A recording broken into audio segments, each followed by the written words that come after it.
지금 다시 갭투기를 부추기고 있습니다. 과연 갭투기가 부추겨질 것인지, 그리고 이번 정부 정책으로 인해서 어떤 폐해가 나타날 것인지, 이런 부분을 보셔야 되겠죠. 갭투기를 부추긴 정책 뭐라고 그래요? 착한 임대인, 상생 임대인. 이 상생 임대인이 뭐냐?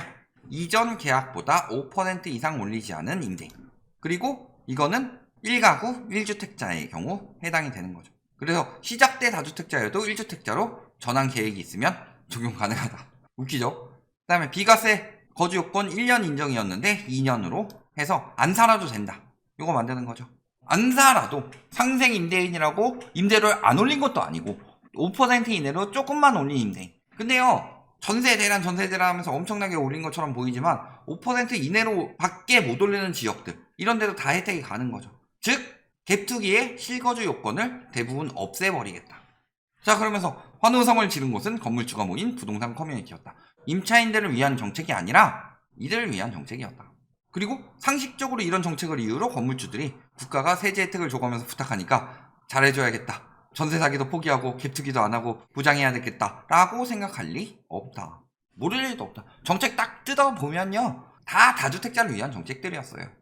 그런데 문제가 하나 있죠. 기존 전세를 승계받은 갭투기꾼들은 상생 임대인 혜택을 못 받는다. 그러니까요, 전세가 1억이고 그래도 5천 들어가서 1억 5천짜리였는데 전세를 1억 5백으로 올렸어요. 5%만 딱 올렸죠? 이거를 누가 갭 4,500을 주고 샀어요.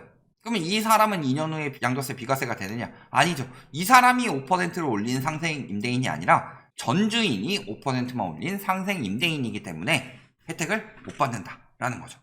자, 그러니까 뭐라 그래요? 올해 내 전세 만료주택 갭투기 타겟이 될 것이다. 상생 임대인 혜택을 이용해서 갭투기를 하려는 무주택자들은 올해 말까지 전세 계약이 끝나는 주택 가운데서 대상을 찾게 될 것이다. 갭투기란 뭐예요? 매매가가 이렇게 있는데 대부분의 임차인 돈과 요 갭만큼의 돈을 넣어서 투기를 하는 것, 이것이 갭투기죠. 그러면요, 여기서 잘 생각을 하셔야 돼요. 갭투기가 들어갈 상황이 아니라는 거. 그 전에 집값이 많이 먼저 폭등을 했죠. 그리고 전세가는 나중에 저금리로 집값이랑 같이 폭등을 했는데, 만약에 여기서 전세가를 많이 올렸어요. 그렇다면은 많이 올린 다음에 이제 2년이 돼가요? 그러면 잘 생각해 봅시다. 팔겠어요? 본인이 상생 임대인 혜택을 받아야 되는데. 그러면은 또 한 가지의 경우, 전세가를 조금만 올렸어요. 그렇다면은 갭이 크죠. 이 두 가지를 보셨을 때 새로 사는 갭투기꾼들이 상생 임대인 혜택을 받으려면은 갭이 일단 작아야 되죠. 갭이 작아서 전세를 조금만 올려도 부담이 안 되는 경우죠. 근데 갭이 작은 경우는 대부분 그들이 상생 임대인이 아니기 때문에 안 팔려고 할 것이다. 갭이 큰 거, 전세가를 많이 못 올린 경우, 그런 경우에는 갭이 커요. 갭이 크면 자본이 많이 들어가죠. 그러면요, 여기까지 칩시다. 자본이 많이 들어가서 샀어요. 큰 갭으로. 그러면요, 내 다음 사람한테 황금성이 좋게 팔기 위해서는 전세가를 올려야 돼요. 근데 전세가를 이렇게 올리면 상생 임대인 혜택을 못 받죠. 그러면 어떻게 해요? 전세가를 조금만 올려요. 근데 갭투기가 돈 버는 법은 간단합니다. 내가 1억 가지고 갭투기를 들어갔는데 다음 사람한테 잘 팔기 위해서는 나 정도 1억 되는 사람들한테 팔아야 돼요. 그러면 가격이 올라간 만큼 전세가를 올려서 갭을 맞춰야 되는데, 전세가가 따라 올라주는 상황이더라도 상생 임대인 혜택을 받으려면 많이 올리지 못하죠. 그렇다고 전세가는 안 올리고 확 갭만 늘려버린다. 그럼 다음 사람이 황금성이 떨어져서 살 수가 없어요. 그러니까 상생 임대인 혜택이 마무리되는 데서 갭투기 수요들이 들어올 것. 저기 들어가는 갭투기 수요들은 보세요. 2년에 전세 5% 올려요. 그러면은 그 5% 올린 만큼, 전세의 5%만큼만 올려야 갭이 유지가 되죠. 근데 문제는 뭐예요? 대출금리는 이미 그 이상이고 예금금리도 넘어가려면 얼마 안 남았죠? 그렇다면 한 가지만 생각해 봅시다. 갭투기 들어가서 2년 동안 5% 올리면 1년에 2.5% 정도인데 그거 올리는 게 나아요? 아니면 안정적으로 뺏을 수 있는 예금에다 그냥 쳐박아두는 게 나아요? 예금에다가 쳐박아두는 거죠. 현금은 쓰레기니까. 근데 갭투기 하는 게 현금 박아두는 것만도 못한데? 저 혜택은요, 엄밀하게 말하면 갭투기를 노린 혜택이 아니다. 누구를 노린 혜택이에요? 신혼부부들이 이런 거 많죠. 전세를 비싸게 놓고서 아내가 전세자금 대출을 받고, 전세자금 대출은 DSR이 적용이 안 되니까, 그리고 혼인신고 안 하고 남편이 갭투기 형식으로 집을 사서, 남편 안 되면 바뀌어도 상관없고요, 집 사서 같이 사는 경우죠. 이런 식으로 사는 실거주들. 그런데 문제는요, 나중에 이 집을 비싸게 팔려면요, 비싸게 파는 건 둘째치고 양도세 안 내려면요, 결국에는 이 전세 자금 대출 갚고서 주택담보대출 따로 받아가지고 돈 모아서, 그래서 이 집에 비과세를 받는 거다. 그 다음에 2년 살아서. 저렇게 해줘버리면요, 저런 식의 꼼수를 인정해주는 거죠. 그러니까 갭투기꾼들보다는 저런 꼼수를 쓰는 실수요들에게 혜택을 줘서 실수요들 유입을 노리겠다, 오히려 그런 효과가 나타날 가능성이 높다는 거죠. 이거를 확실하게 잡아낼 수 있지 않으면 상생 임대인 했을 때 전입신고랑 이런 걸 똑바로 확인해가지고 상생 임대인 했는데 저기 살고 있어요, 이상하죠.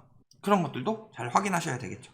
근데 전세가 5% 올리건 뭐건 혜택을 왜 줘요? 지금 대출도 안 되고 세입자도 못 구하고 있는데. 전세가 엄청나게 늘어났어요. 전세가 떨어지는 추세일 때 왜 저런 혜택을 주느냐. 뭐예요? 집값 떨어지는 시기에 저렇게 혜택을 많이 주면요, 나중에 잘 팔아가지고 잘 자금으로 보관하고 있다가 나중에 한번 더 이번 같은 장세를 만들어낼 수도 있고, 또 한 가지는 뭐예요? 장세는 둘째치고 많은 이득 보고 빠지도록 만든다. 이게 답인 거죠. 전세도 안 구해지고요, 전세 매물도 쌓이고 있어요. 서울도 이제 슬슬 쌓이죠. 그 다음에 인천, 경기 말할 것도 없고 5대 광역시요, 부산 쌓이고 있죠. 대구, 광주, 대전만 좀 줄었네요. 울산 다 쌓이고 있죠. 전세 이렇게 쌓이고 전세 가격 떨어지고 있는데 왜 혜택을 주느냐. 그러니까 정부에서 노린 목적은 그거예요. 무주택 갭투기 양성. 그러면 무주택 갭투기라면 아까 형식으로 실수요들이 산다는가, 아니면은 전세 갭투기의 원리를 모르고 그러면은 거주하지 않아도 되니까 내가 적은 돈으로 집을 살 수가 있네, 무주택 갭투기가 가능하네, 이런 사람들. 원리는 모르겠고 남들 다 집으로 돈 벌었는데 나는 갭투기 하면은 나중에 양도세 많이 낼게 너무 걱정이 되고, 그거 떼고 보니까 얼마 안 되는 것 같아서 안 들어갔는데 비과세 해준다네. 실수요 아닌 무주택자들이 1주택 갭투기를 들어오도록 유도하는 정책인 거다. 근데 그렇다고 하더라도 지금 전세가 떨어지는데 뭐 상생 임대인 될 것 같아요? 상생 임대인은 되겠죠. 근데 전세가 떨어지는데 갭이 늘어나는데 역전세 나면 돈을 돌려줘야 되는데요. 자, 금리와 전세 가격과의 관계, 이거 늘 말씀드리죠. 아직 4월까지밖에 안 나왔습니다. 5월 좀 나와줬으면 좋겠는데, 금리 떨어지니까 전세 가격 올라가죠. 그 다음에 금리 올라가니까 전세 가격 다시 상승률 떨어지죠. 그러다가 다시 떨어지니까 쭉 치솟는다. 금리 계속 떨어지니까 그 전세 가격 그래도 불안불안하죠. 오르긴 올랐어도. 이렇게까지 떨어뜨렸는데도 시기가 워낙 안 좋으니까 전세 가격이 이렇게 불안불안하게 올라갔던 거예요. 그러니까 막 전세 대출 계속 풀어주고 이러면서 떨어지는 거 어떻게든 막아서 다시 올리려고 한 거죠. 금리, 입주, 그리고 집값에 영향을 받는데, 집값 떨어지면 원래는 전세 가격 같이 떨어지는데 금리 쭉 떨어뜨리고요, 거기다 추가로 대출 한도 늘려주고, 그러면 전세가 억지로 올린 거죠. 그러다가 다시 금리 올라가기 시작하니까 전세가 떨어지죠. 금리 떨어지니까 다시 전세가 올라간 거예요. 금리 올라가니까 다시 전세가 떨어지는 거예요.